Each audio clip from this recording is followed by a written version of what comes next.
Katika kipindi kilichopita tulikuwa tukiangalia kuhusu mikabala mbalimbali ya uchanganuzi wa sentensi. Tuliona mkabala wa kimapokeo au wa kidhima, tuliona mkabala wa kimuundo, lakini vile vile tuliona dhana ya sarufi geuzi zalishi.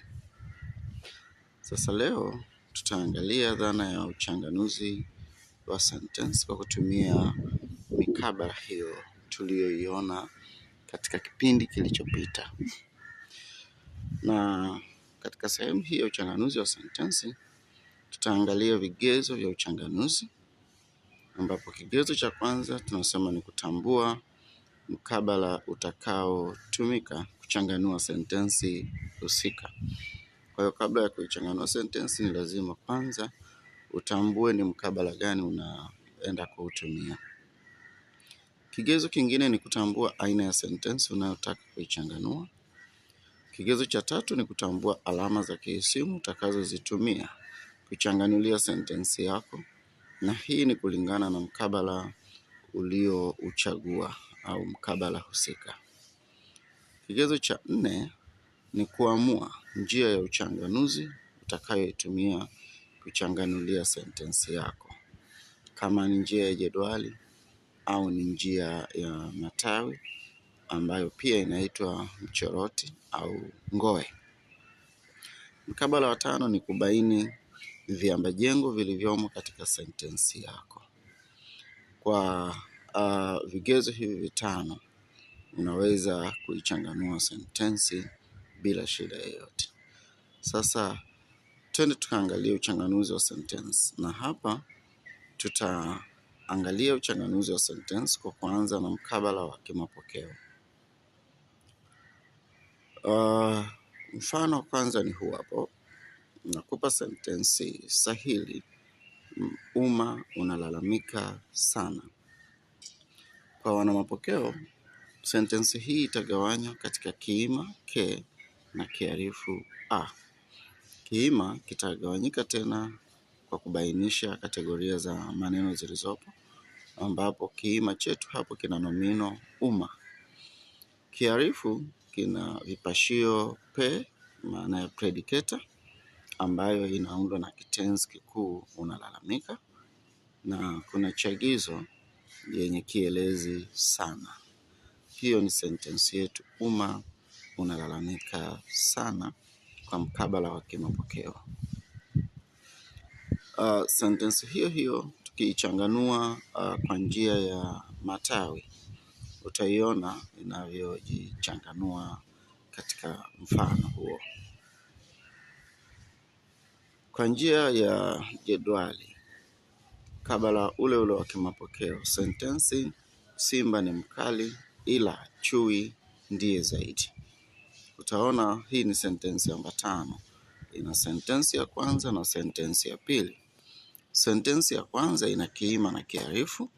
Kiima kina nomino simba, kiarifu kina predicator yenye kitenzi kishirikishi ni. Vile vile kiarifu kina shamirisho yenye kivumishi mkali. Kuna kiunganishi ila, na sentensi ya pili ina kiima na kiarifu, ambapo kiima kina nomino chui na kiarifu kina predicator yenye kitenzi kishirikishi ndiye na shamirisho yenye kivumishi zaidi. Hiyo ni sentensi namba 5. Sentensi hiyo ikija kuchanganuliwa katika njia ya matawi itaonekana kama unavyoiona hapo. Sentensi ya 3 inasema kijana aliyemleta ameondoka na mtoto haonekani. Hii nayo ni sentensi namba 5 ambayo ina sentensi ya kwanza na sentensi ya pili. Sentensi ya kwanza ni sentensi changamano, nayo ina kiima na kiarifu. Kiima kina nomino kijana, na vile vile tunapata kishasi tegemezi kivumishi chenye kivumishi aliyemleta. kiarifu kina predicator yenye kitenzi kikuu ameondoka. Kuna kiunganishi na sentensi ya pili ni sentensi sahili yenye kiima na kiarifu.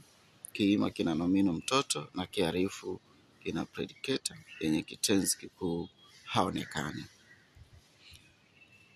Hao ni wana mapokeo.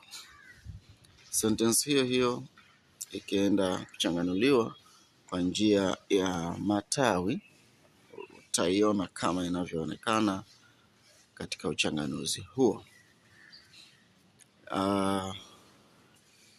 Tukija sasa katika mkabala wa kimuundo. Kwa wanamuundo, wao wanazingatia zaidi muundo kuliko uamilifu wa vipashio.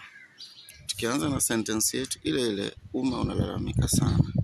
Utaona kuna kirai nomino na kirai tenzi. Kirai nomino kina nomino na kirai kitenzi kina kitenzi kikuu unalalamika. Alafu kuna kirai kielezi chenye kielezi sana. Sentensi hiyo hiyo ikija katika njia ya matawi itaonekana hivyo. Sentensi ya pili ni sentensi ya mbatano. Simba ni mkali ila chui ndiye zaidi. Ina sentensi ya kwanza na sentensi ya pili. Sentensi ya kwanza ina kirai nomino na kirai tenzi. Kirai nomino kina nomino simba. Kirai kitenzi kina kitenzi kishirikishi ni, na kirai nomino chenye kivumishi mkali. Kiunganishi ila. Sentensi ya pili nayo ina kirai nomino na kirai tenzi. Kirai nomino kina nomino chui na kirai tenzi kina kitenzi kishirikishi na kirai nomino kina kivumishi zaidi. Sentensi hiyo ikiwekwa na kuchanganuliwa katika njia ya matawi itaonekana kama inavyoonekana hapo. Sentensi ya mfano wa tatu kwa mkabala wa kimuundo ni kama inavyoonekana hapo. Sasa hapa kuna kitu cha kujifunza zaidi. Kwa wanamiundo sentensi changamano, wao wanataka irudishwe katika muundo ndani. Kwa hiyo utaona hapo sentensi ya kwanza ina kirai nomino na kirai kitenzi. Kirai nomino kina nomino kijana, lakini ndani ya kirai nomino kuna sentensi. Ni kwa sababu kile kilichozoeleka kuitwa kama kishazi tegemezi kivumishi kwa sarufi miundo virai na hasa sarufi geuzi zalishi. Neno aliyemleta ambalo linabeba utegemezi linatakiwa lirudishwe katika muundo ndani. Na tukilirudisha katika muundo ndani, tunatakiwa tuondoe kiambishi rejeshi ye. Na tukiondoa kiambishi rejeshi ye, tunalazimika kuleta kinachowakilishwa na hiyo ye, ambacho ni nomino kijana. Kwa hiyo kama ni kuichanganua mpaka kufikia mwisho, basi tulipaswa tuoneshe hiyo s hapo inavyojipambanua kwamba ina kirai nomino chenye nomino iliyowekwa kwenye mabano au nomino kapa kijana, na kirai tenzi chenye kitenzi kikuu alimleta. Sasa ili tusiende huko sana, ndio maana tunaweka tukuonesha kwamba hapo hiyo ni sentensi iwapo tutairudisha katika muundo ndani kama sarufi geuzi zalishi inavyotaka. Kwa hiyo mkanganyiko mkubwa umekuwa hapo. Sasa ukitaka kuichanganua kabisa, maana yake uondoe hiyo ye, na ukishaondoa ye basi utabakiwa na kitenzi halisi alimleta. Lakini usipoondoa ye, huwezi kukiita hicho ni kitenzi kwa sababu kinakuwa kimeondolewa ile hadhi ya kusimama kama kitenzi. Nafikiri hiyo sehemu ndio yenye mkanganyiko zaidi. Sehemu nyingine zinajichanganua kama zilivyo. Katika njia ya jedwali, changanuzi huu utaonekana kama inavyoonekana kwenye mfano hapo.